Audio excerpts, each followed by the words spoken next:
حضرت ابراہیم بن ادھم 3 صدی ہجری میں بہت بڑے صوفی اور اللہ والے بزرگ گزرے ہیں، پیدائش 179 ہجری اور وفات 281 ہجری۔ کہتے ہیں کہ پہلے وہ بلخ کے بادشاہ تھے اور بڑی شان و شوکت سے حکومت کرتے تھے، لیکن ایک دن ایسا آیا کہ ان کے دل کی دنیا بدل گئی اور انہوں نے بادشاہت پر لات مار کر درویشی اختیار کر لی۔ پھر ساری عمر دین کا علم سیکھنے اور سکھانے، اللہ کی عبادت کرنے، محنت مزدوری کر کے روزی کمانے اور لوگوں کی خدمت کرنے میں گزار دی۔ حضرت ابراہیم نے بادشاہت کیسے چھوڑی؟ اس کے بارے میں یہ کہانی مشہور ہے کہ ایک رات کو اپنے عالی شان محل میں سو رہے تھے کہ آدھی رات کے وقت محل کی چھت پر کھٹ پٹ کی آواز سن کر ان کی آنکھ کھل گئی۔ ایسا معلوم ہوتا تھا کہ کوئی آدمی ان کے سونے والے کمرے کی چھت پر ٹہل رہا ہے۔ انہوں نے آواز دی، تم کون ہو اور یہاں اس وقت کیا کر رہے ہو؟ جواب میں آواز آئی، آپ کا دوست ہوں اور یہاں اپنا اونٹ تلاش کر رہا ہوں۔ حضرت ابراہیم نے کہا، ارے شاہی محل کی چھت پر اونٹ، یہ کیسے ممکن ہے؟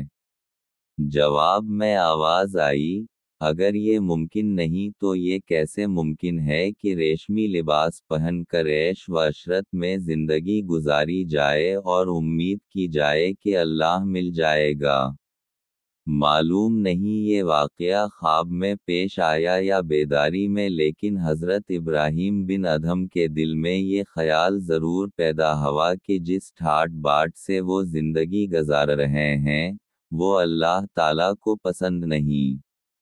دوسرے دن جب وہ اپنے دربار میں بیٹھے تھے کہ اچانک نورانی چہرے والا ایک اجنبی آدمی بڑے دبدبے سے دربار میں داخل ہوا۔ وزیروں، درباری امیروں اور شاہی ملازموں میں سے کسی کو جرات نہ ہوئی کہ اس کو دربار میں داخل ہونے سے روکے۔ بادشاہ، حضرت ابن ادھم، نے خود اس سے پوچھا، تم کون ہو اور یہاں کیوں آئے ہو؟ اس نے کہا، میں اس سرائے میں ٹھہرنا چاہتا ہوں۔ حضرت ابراہیم نے فرمایا، یہ سرائے نہیں، شاہی محل اور دربار ہے۔ اجنبی نے کہا، آپ سے پہلے اس محل میں کون رہتا تھا؟ حضرت ابراہیم، میرا باپ۔ اجنبی، آپ کے باپ سے پہلے کون تھا؟ حضرت ابراہیم، میرا دادا۔ اس طرح کئی پشتوں تک پہنچ کر اجنبی نے پوچھا، آپ کے بعد یہاں کون رہے گا؟ حضرت ابراہیم، میری اولاد۔ اجنبی، ذرا سوچو، جس مقام پر اتنے آدمی آئیں اور جائیں اور کسی کو ہمیشہ کے لیے یہاں ٹھہرنا نصیب نہ ہو، واہ سرائے نہیں تو اور کیا ہے؟ یہ کہہ کر اجنبی آدمی فوراً دربار سے نکل گیا اور نظروں سے اوجھل ہو گیا۔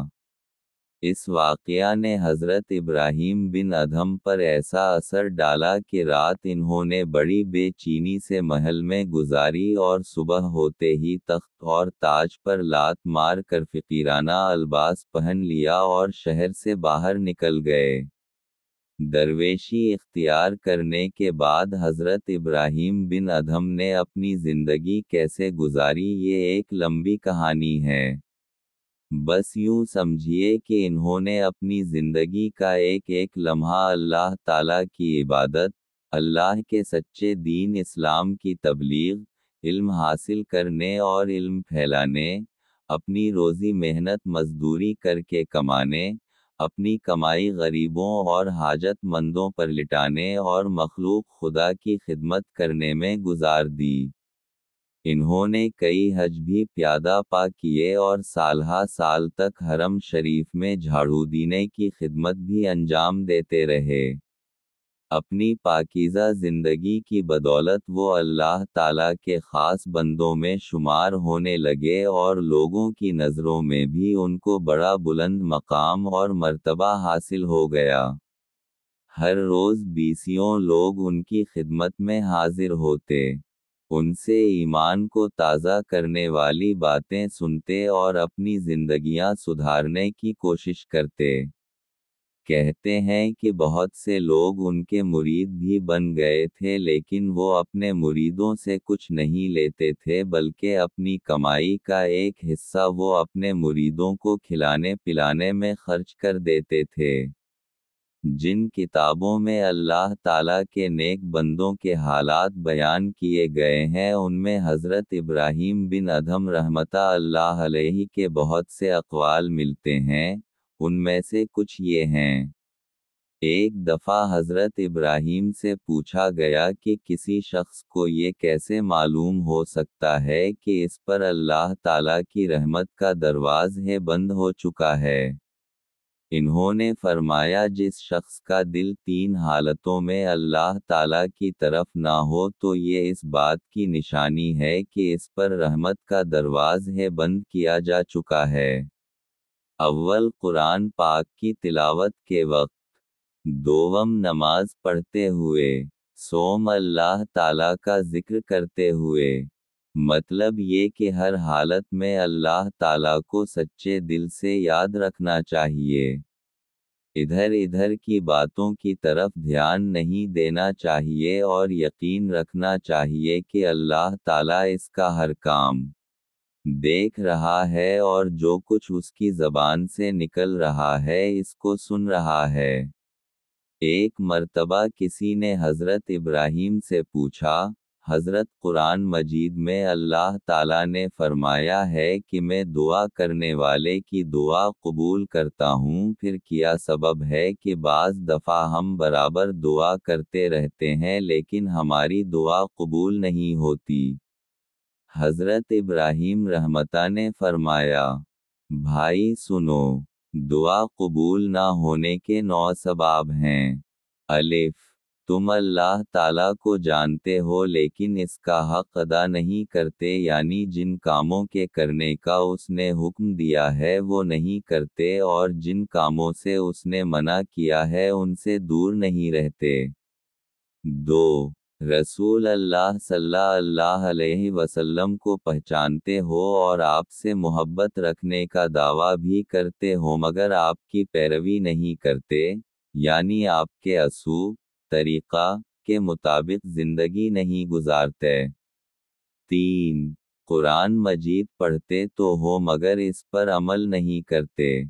چار، اللہ تعالیٰ کی نعمتیں کھاتے ہو مگر سچے دل سے اس کا شکر ادا نہیں کرتے۔ پانچ، شیطان کو دشمن سمجھتے ہو مگر اس سے نہیں بھاگتے اور اس کے کہنے پر چلتے ہو۔